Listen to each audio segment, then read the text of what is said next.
I realize that the society we live in is kind of rotten, and more especially you will get to know that it affects mostly men.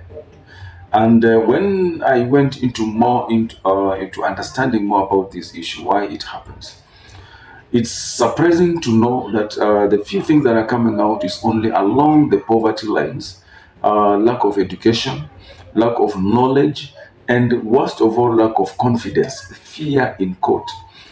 I don't know if anyone has ever noticed that even a bishop or even the president of a country, anytime you land in court, the deafening silence there is fatal.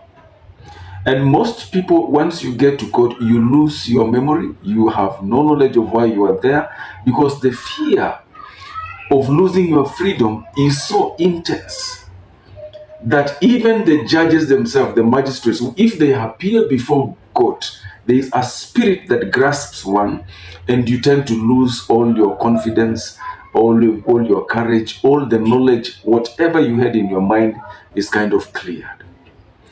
That besides the point. After we're looking at it, like we have the poverty issues, the gender matters, and especially when in your experience, those who have been to court, you will realize that men are very poor when it comes to defending themselves in court.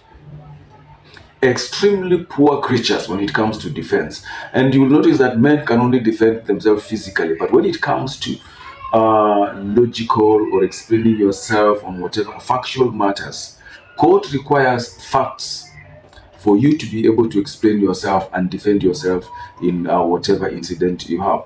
In my visits to prison, for example, I've been to industrial area, Kiambu, and other areas, Nakuru. I noticed that even the young men who are there have no knowledge of how to get the statement, to understand the case that is before them. They absolutely have nothing, and they end up staying in prison in remand, just waiting for the determination of death. Now, let's get back to the matter. For somebody to be in prison for a framed up charge by your own daughter, it's something worth not just praying, but it's something the society needs to talk about.